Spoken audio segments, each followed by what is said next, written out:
Olá, meu nome é Genivaldo Santos e moro em Juazeiro do Norte, conhecida como a terra do padrinho Padre Cícero, aqui no Ceará.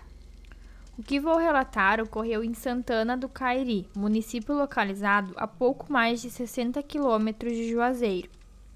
Durante a década de 90, meu pai possuía um caminhão-pipa, e quando ocorriam secas e escassez de água, levávamos água para as pessoas que viviam na zona rural, principalmente em locais mais afastados da cidade, com o objetivo de aliviar o sofrimento daquela população.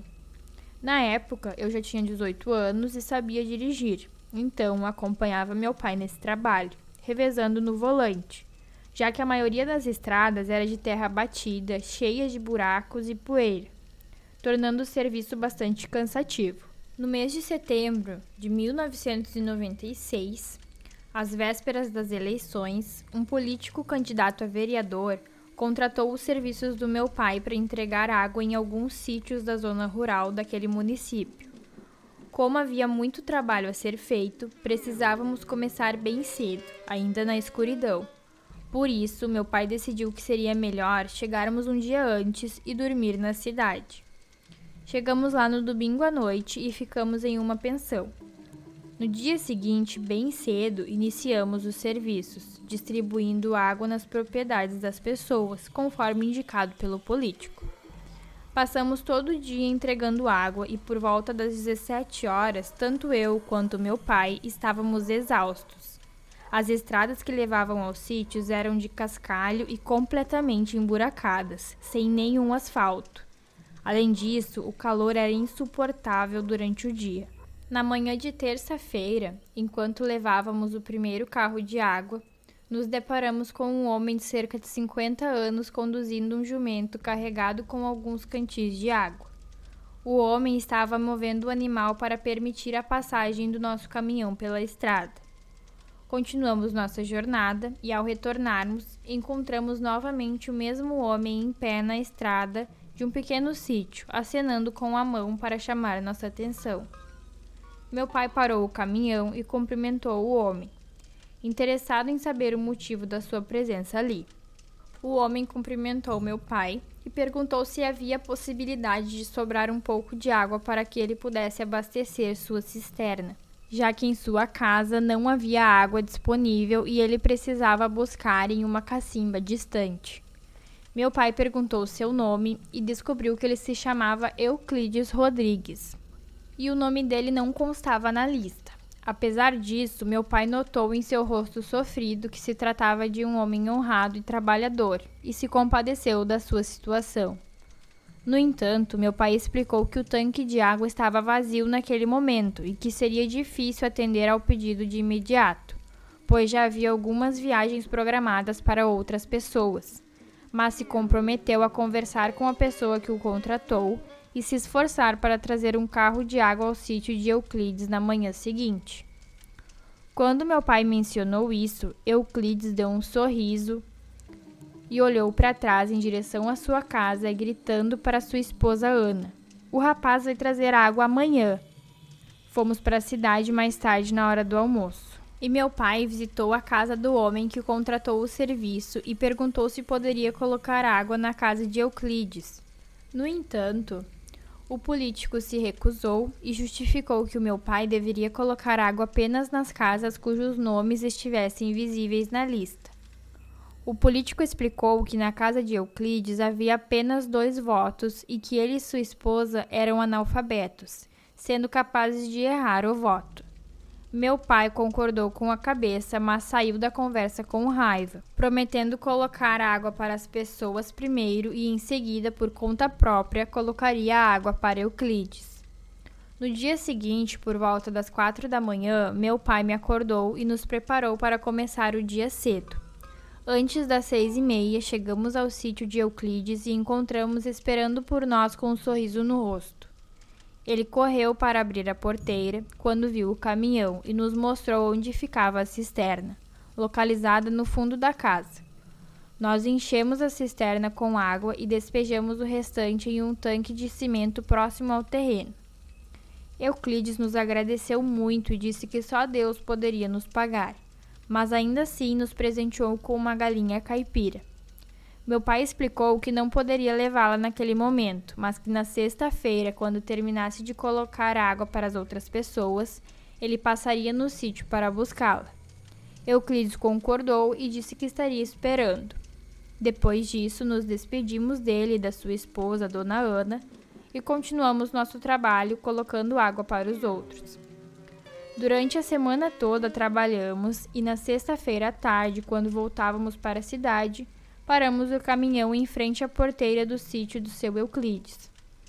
Tomamos um pouco de café e pegamos a galinha que o homem simples, com as mãos calejadas e o rosto todo castigado pelo sol, havia nos presenteado. Nos despedimos dele e falamos que estávamos voltando para Juazeiro do Norte. Porém, quando meu pai tentou dar partida no caminhão, ele apresentou um defeito e não ligou de maneira alguma. Meu pai tentou consertar, mas o problema era coisa para mecânico e ele não podia fazer nada à distância. A cidade ficava a cerca de 20 quilômetros de distância e não tínhamos telefone ou qualquer forma de chamar por ajuda. Meu pai começou a ficar preocupado, mas seu Euclides falou: "Não se preocupe, meu amigo. Se quiser, pode passar a noite aqui em casa. Mas ali no povoado mais à frente tem um rapaz que é mecânico. Não é dos melhores como os da cidade, mas quem sabe ele pode pelo menos te ajudar a tirar o caminhão do prego." Meu pai pegou emprestado uma bicicleta e foi até o povoado próximo da casa de seu Euclides para falar com o tal mecânico, que tinha alguns clientes ali. Ele me convidou para entrar na casa enquanto esperávamos. A casa era simples, feita de adobe e com poucos móveis antigos e rústicos. Não havia energia elétrica e a iluminação era feita por lâmpadas a gás e velas. Enquanto esperávamos, tomei um pouco de café e ouvi Dona Ana falar sobre o sofrimento de viver em um lugar abandonado pelo poder político. Por volta das 7 horas, meu pai voltou com o mecânico, que tinha uma pequena oficina no povoado. O rapaz começou a mexer no caminhão para consertar, mas descobriu que precisaria substituir uma peça e teria que buscar em outra cidade. Meu pai decidiu voltar para a cidade e ir até Juazeiro com o político para comprar a peça do caminhão. Ele pediu para eu passar a noite por lá, pois o caminhão ficaria na estrada e ele só voltaria no dia seguinte com o mecânico.